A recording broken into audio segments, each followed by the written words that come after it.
आज engineers day आहे. तर आपण बघतोय की इंजिनिअरिंगच्या क्षेत्रामध्ये आज त्यांची संख्या खूप मोठ्या प्रमाणात वाढते आहे.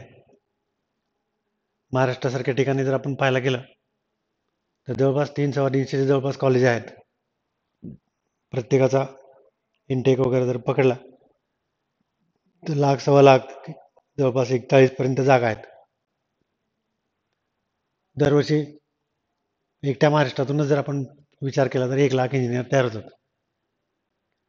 मग अशा परिस्थितीत जर का आपल्याला चांगला इंजिनियर बनायचं असेल, चांगलं करिअर करायचं असेल, त्या क्षेत्रामध्ये आपल्याला नाव करायचं असेल तर मग त्यांचं काय कर्तव्य आहे इंजिनियरचं, ते सगळ्यात सुरुवात कुठून होते इंजिनिअरिंगला जाण्याची.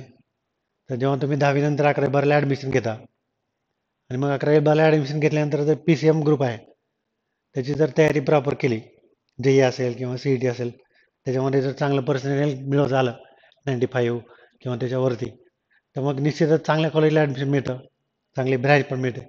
आणि जर चांगल्या कॉलेजला ॲडमिशन मिळालं तर तिथं मग चांगलं टीचिंग असतं, चांगले प्रॅक्टिकल्स असतात, चांगलं ॲटमॉस्फिअर असतं. त्याचा निश्चित फायदा होऊन आपल्याला नॉलेज पण चांगलं भेटतं आणि मग प्लेसमेंटच्या दृष्टीनं आपल्याला चांगला फायदा होतो. हा एक त्याच्यातला अँगल आहे.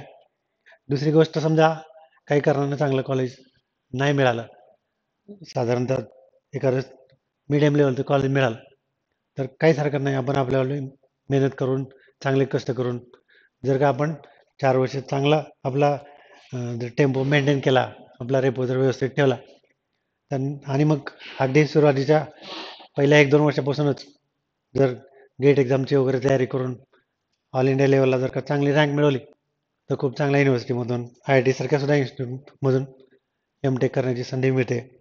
किंवा मग पहिल्या 1-2 वर्षापासून जर चांगला MBAची एंट्रन्सची तयारी केली तर मग जे नॅशनल इन्स्टिट्यूट असतात, जसं की अहमदाबाद आहे, इकडं आहे, तिथून चांगल्या पद्धतीने MBA करून आपल्याला चांगलं करिअर करता येतं. किंवा मग तिसरा त्याच्यातला ऑप्शन असा आहे की समजा तुम्ही मीडियम कॉलेजला जरी ॲडमिशन घेतलं तरी चांगले कोर्सेस मोठ्या शहरामध्ये जरी असाल तर चांगले चांगले कोर्सेस करून तुम्ही तुमचं नॉलेज वाढवलं, इम्प्रूव्ह केलं, तर निश्चितच प्लेसमेंटच्या दृष्टीनं खूप चांगले ऑप्शन या ठिकाणी राहतात. आणि समजा असं झालंय की समजा काही कारणानं प्लेसमेंट नाही झालं तर मग आपण ज्या क्षेत्रात जे शिकलो आहोत त्याच्यामध्ये आपल्याला चांगल्या पद्धतीनं एखादा व्यवसाय करता येईल का, व्यवसाय उभं करता येईल का, यासाठी आपण नक्की प्रयत्न करावा. जेणेकरून आपण इंजिनियर आहोत आणि आपल्यावर बेकारीचा शिक्का बसला आहे, हे समाजामध्ये चांगलं असणार नाही असं मला या ठिकाणी वाटतंय. मी आज इंजिनियर्स डेच्या निमित्तानं माझं एक मनोगत आपल्यासमोर या ठिकाणी व्यक्त केलं आहे. निश्चितच तुम्हाला ते आवडेल. तुम्ही तर पहा आणि इतरांना पण शेअर करा. आमचा जोशी मॅथ्स क्लासेसचं यूट्यूब चॅनल आहे, त्याला लाईक करा, शेअर करा, सबस्क्राईब करा. धन्यवाद.